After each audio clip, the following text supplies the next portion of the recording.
school's called Carlyle. We think it worth the while to try with all our might and get our work quite right. For our guilds we try our hardest to get our marks the largest. In school and in play, we are happy as the day. Good old Carlyle. The school was founded here in September 1908 as the Chelsea County Secondary School. The school legend is the only piece of work that survives that time. Written by Miss A.D. Crosby, the first headmistress, and painstakingly copied by Ethel Mottram in 1910, it set the standard and quality of work expected. After a few years, a school for boys was needed, and Sloane School took over these premises. The girls were moved into this new building, erected on part of the playground of the original premises, in 1914, and the school was renamed Carlyle School. However, before the boys had time to move in, the Great War broke out, and their school was commandeered for use as a hospital for soldiers, together with the College of St Mark and St John. And in March 1915, the Carlyle building was also commandeered as a hospital for officers. The three units formed the second London General Hospital. Much to Miss Crosby's dismay, her pupils were dispersed to Putney County Secondary School, Fulham County Secondary School, and elsewhere for the duration of the war. This is the original handwritten order commandeering Carlyle from the officer commanding the 2nd London General Hospital Territorial Force. It is dated 3rd October 1913. Madam, I am in receipt of information from the War Office to the effect that, in the event of mobilisation of the Territorial Force, the buildings of St Mark's College and those of the LCC School adjoining would be used as hospital buildings, and I am commanded to take steps to inspect such buildings and make a report to the War Office of the accommodation they contain and to draw up a scheme for their utilisation as a military hospital. Would you be so good as to inform me upon which days and hours I might visit your school, accompanied by 2 or 3 of my officers? I am, yours faithfully, Lieutenant Colonel Eustace M. Callender. The visit duly took place, and 3 weeks later this cordial and friendly handwritten acknowledgement was sent to Miss Crosby, the headmistress. Dear Miss Crosby, I am extremely obliged for your kind help in the work of making this return required by the War Office. You may be interested to know that we should turn the school into the surgical division of a military hospital and put up 226 beds and provide an operating theatre, pathological laboratory and other accommodation. Yours very faithfully, Eustace M. Callender. Contrast the tone of this letter with the typewritten reply to a letter sent by Miss Crosby less than a year later. Dear Madam, with reference to the first part of your letter, I think your best plan will be to apply the educational authorities to equip your new school with the requisite furniture independently of that retained for use in the hospital. The roughness you complain of, if any, was unavoidable under special orders ready to receive 600 wounded within 12 hours, when the school was full of equipment. I can take no notice of unsubstantiated charges of pilfering. The council will know the proper quarter to which to forward any claims for repairs. Eustace M. Callender. Not even a yours faithfully. Miss Crosby's missing letter clearly signalled the end of friendly and cooperative relations. Miss Finney picked up the chronology. In September 1919, as soon as the patients could be accommodated elsewhere, and before there had been time even to get the necessary equipment together again, the school was reopened with a nucleus of about 125 girls, and Miss Crosby was fortunate in securing several members of her former staff to help her in building up the school again. She piloted the school through all its early difficulties until it had reached years of discretion and celebrated its coming of age. And before she left, she had the joy of seeing the school, which we all love so well, develop to its present flourishing condition. It is our part to see that its traditions are maintained. One of her pupils wrote this assessment of Miss Crosby. I am not competent to assess all the many great qualities which Miss Crosby brought to her task of headmistress. I can speak only of her as I remember her, when I was immature in judgment as well as understanding. But limited as my powers were then, I realise now that even in those years I was well aware of her great dignity, and that I was unconsciously influenced by her calm pose and evident hold on the spiritual values. She also had a deeply human side, which has made her affectionately remembered by all. To some, the most vivid and thrilling memory were the happy occasions on which she offered the hospitality of her flat to watch the boat race from her windows overlooking Hammersmith Bridge. A hard act to follow, but the school was fortunate to find Miss Finney, who took over in the spring of 1931. In 1933, Irene Martin won an LCC Junior County Scholarship to Carlyle and was in the George Eliot Guild. This is how she remembered her new headmistress. Every day she swept across the platform for morning assembly, escorted by the head girl. In recalling her now, I'm reminded of that Joyce Grenfell line, stately as a galleon. And a former member of staff wrote, Unhesitatingly, I saw that the two most striking things about Miss Finney are her integrity and her magnificent sense of humour. It does not matter what the occasion or how complicated the situation or problem, Miss Finney never rests until she's found the right solution, that is, the answer which, though sometimes unpopular at first, always turns out to be the correct one. and those qualities were needed in abundance for the two most significant events of Miss Finney's tenure, which was from 1931 to 1947. The Second World War and the addition in 1937 of the major building extension. This is Miss Finney's own account of that from the 1937 magazine. The new wing is a 3-storey building which has been built onto the south end of the school, parallel to the wall of St Mark's College. But it has been so cleverly planned that there is still room for 2 netball courts and a lawn in the playground, and the facade of the original building remains quite unspoilt. Old girls will be specially interested in the changing room and the shower baths adjoining the fully equipped gymnasium on the ground floor. Above this is the hall, which is a delightful room with a gallery, about twice the size of the old hall. The platform is fitted with footlights and overhead lighting for stage work, and we hope to make good use of it for dramatic entertainments. On the top floor there is a small music room, a large studio, and an up-to-date domestic science room, in which the sixth form have already made some excellent cakes baked in the oven with a glass door. There is also a greenhouse on the roof. Necessarily, there was major disruption and upheaval because of the building works, as the pupils of 1J and 1S noted at the time. All the banging was not very nice, but it was worth it. Form 1S was the first form to enter the new art room. I like it very much. The needlework and cookery rooms are lovely light rooms at the top of the new building. You have to climb 71 stairs to get to them, making you very puffed when you reach the top.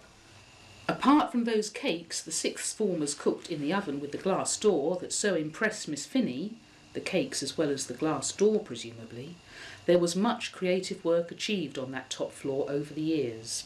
From the obligatory cookery aprons Miss Lemon, the domestic science mistress, made juniors sew and embroider with their initials, to this beautifully embroidered book cover featuring the school motto. And enjoy these evocative and atmospheric sketches of Old Chelsea by Bertha Hall, age 15, in Form 6B.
But scarcely had the school had time to get used to their impressive new extension when the dark clouds of war gathered again. Under the Pied Piper notification, the school was evacuated. The edict advised the evacuees did not know where they were travelling to. Joan Smith, née Jennings, was one of those Carlyle pupils at the time. 2 or 3 days before, there was a lot of rumours going on, and then my friend Phyllis and I, we were away on a small holiday down in Kent, and my brother arrived to fetch us home because London school children were being evacuated on the morrow, and that would have been, I suppose, about the 1st of September. We arrived at school in our winter uniforms because it was September, you see, and you didn't wear summer uniforms at Carlyle in September. It was the winter term. So we went with black woolly stockings and our felt hats and our overcoats, with our cases, with the required things in the cases, gas mask over our shoulder, case, where everyone had to be prepared to carry their own case. And we assembled in the hall, and with numerous lists, everybody being ticked off umpteen times, you know. And then we walked, led by Miss Finney and the school banner, to Earl's Court Station, to the Underground. And then we went from there, and I think it must have been Paddington Station. And then we got in a train, which was a steam train. And then it took us all day at sea. We went by Richmond and all round everywhere, and ended up, of all places, in Windsor, which is a garrison town. It was quite late in the afternoon by the time we arrived there, and we were taken by bus to the centre of Windsor.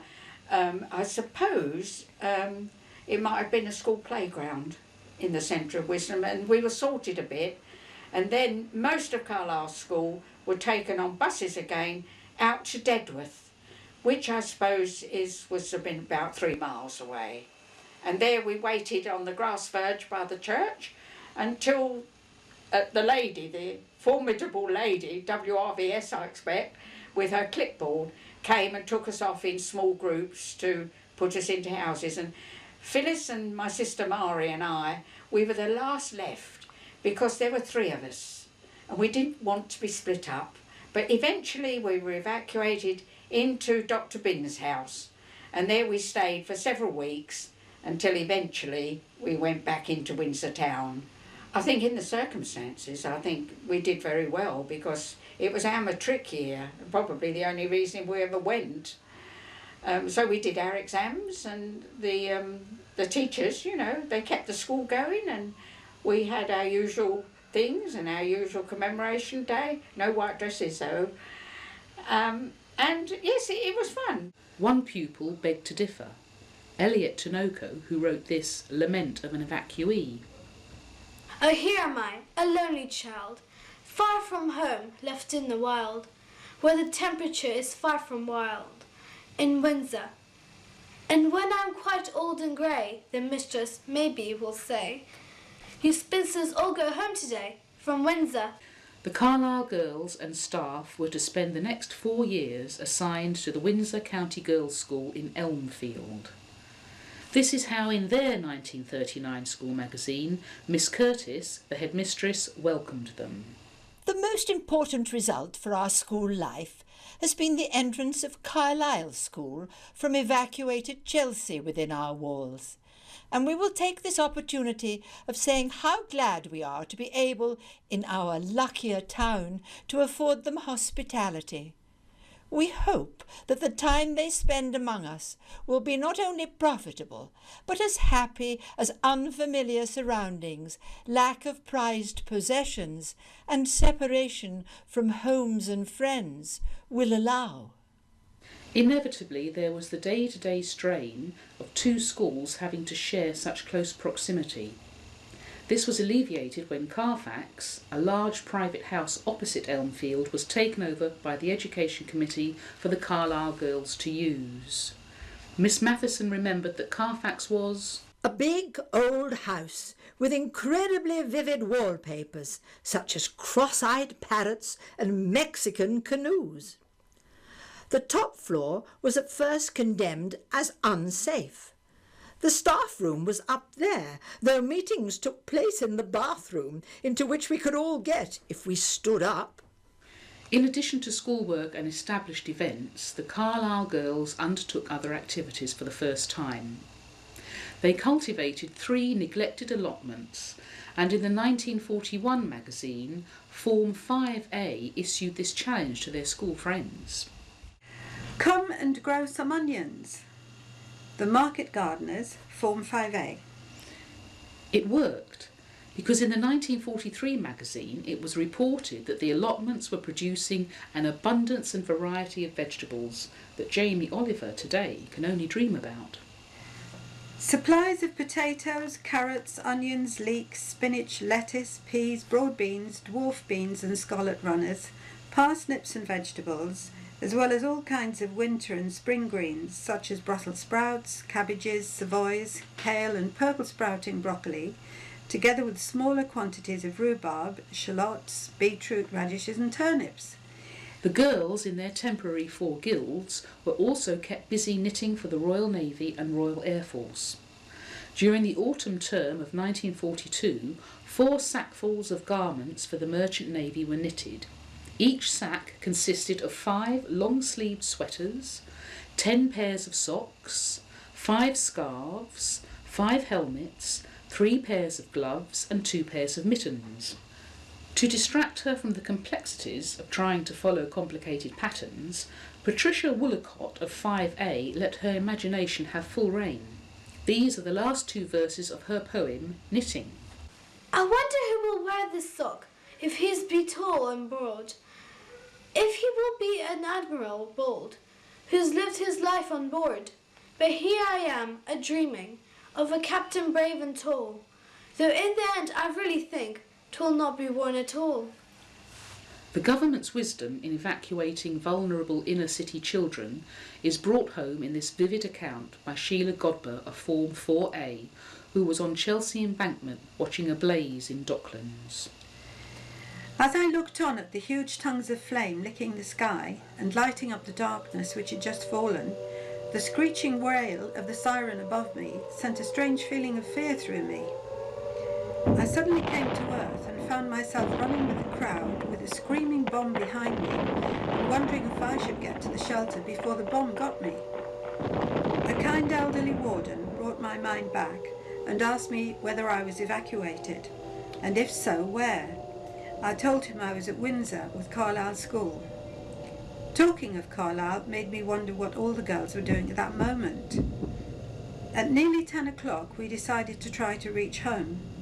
Guided by the blaze, the enemy bombers were circling around looking for their targets, and failing to find them, were dropping their iron eggs anywhere. Just then a terrific crash of an exploding bomb nearby brought my mind back to the immediate danger. That night we slept on a mattress in the hall, as this afforded the best protection. My last thought was that I should never forget September the 7th, 1940. Of all the horrors of the Second World War, Londoners really feared the randomness of the doodlebugs. Dorothy Rance remembers them well. Yes, the doodlebugs, they came over and they would make a droning noise like a 1001 bees flying through the air. And that was the time to take cover. And more so when they started to cut out, we knew that someone quite near was going to be on the receiving end. So we'd get in our shelters and wait for the big explosion to... We found that it had happened quite near to us, about 200 or 300 yards away as the crow flies, and we were quite... Our father was there, and he was obviously helping dig out some of the people who'd been in the trouble, who'd been caught. He was a policeman, and this was part of his duty. And then the Bishop of London, his name was Geoffrey Fisher, came up. He was interested in knowing how the clergy were, and he was delighted to know that none of them had been injured. In fact, they were helping with the rescue. Miss Matheson also remembered those fearsome bombs. The year of our return to Chelsea, 1943 to 44, saw the flying bombs and lessons in shelters, namely the cloakrooms behind the blast wall protecting the bottom corridor. Girls doing external examinations took cover under their desks when a bomb came over. The building suffered little damage from enemy action.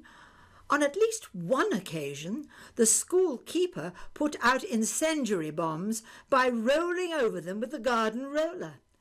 And once we arrived to find broken glass everywhere. Staff and prefects swept it up before the younger girls were let in. Marjorie Middlecote, née Rance, was one of those younger girls. Got to school and there was the prefects outside. No, you can't come into school. Can't come into school. And then we saw why. All the windows were broken. A high explosive bomb had fallen during the night across the way in the King's Road, and the blast had shattered all the windows. It was probably 2 or 3 days before the school was safe enough to come back. In the 1945 Carlyle magazine, Miss Finney acknowledged the debt owed to Windsor and was particularly glad that on the last day of term, Miss Curtis honoured our final assembly with her presence and kindly accepted a glass rose bowl for her school from the staff and girls of Carlyle School in recognition of all that she and all connected with the Windsor Girls' School had done. when the war finally ended, King George VI sent out this message to all the schools in the country, recognising their contribution to the war effort. That it has survived in the school archive for over 60 years is an indication of Carlyle's pride and love of country. I send this personal message to you and all other boys and girls at school, for you have shared in the hardships and dangers of a total war, and you have shared no less in the triumph of the Allied nations. I know you will always feel proud to belong to a country which was capable of such supreme effort. Proud, too, of parents and elder brothers and sisters who by their courage, endurance and enterprise brought victory. May these qualities be yours as you grow up and join in the common effort to establish among the nations of the world unity and peace. Signed, George R.I. Georgina O'Leary from Form 2A wrote this poem in 1943. It is representative of the mood and feeling of the Carlisle girls at the time. England, great England, land of the free, mother country to you and to me. Friends, we must fight for her, fight to the end, for England is England which we must defend. Come, friends and countrymen, lend us your aid. For the freedom of England, there's a price to be paid. And if you should die, your last thought may be that you fought for England, which now shall be free. Armistice Day too was always observed and actively encouraged by the head. Armistice Day celebrations, the sale of poppies in the school took place as usual. For the past 2 years we have appreciated listening to and sharing in the service of the cenotaph. This has been made possible by Miss Finney's kindness in bringing her wireless set to the school. That thread of patriotism had always run deep through the school. These 2 photographs, without any explanation whatever, have been part of the Old Girls Association's memorabilia for years. What were King George V and Queen Mary doing at Carlisle on a red carpet? A clue was found in this account in the local newspaper, dated 7th of June 1935. It described the royal tour of West London their Majesties were undertaking as part of their Silver Jubilee celebrations. In the King's Road, near Hortensia Road, it is hoped that the weather will permit their Majesties changing into an open carriage. They will continue the drive from there with a captain's escort of the lifeguards. But even better is this eyewitness account by Rosemary Collinson of 4A in the 1935 magazine. After a long wait, the sound of cheering could be heard, and a black car moved slowly between rows of enthusiastic people. The children waved their flags. At last the car stopped, the door was opened, and their Majesties stepped out. Slowly their Majesties entered the carriage. The escort formed up behind them as they passed, and the procession continued its way until it was lost to sight over the rise. The school continued to grow under Miss Finney's hand for the next 10 years.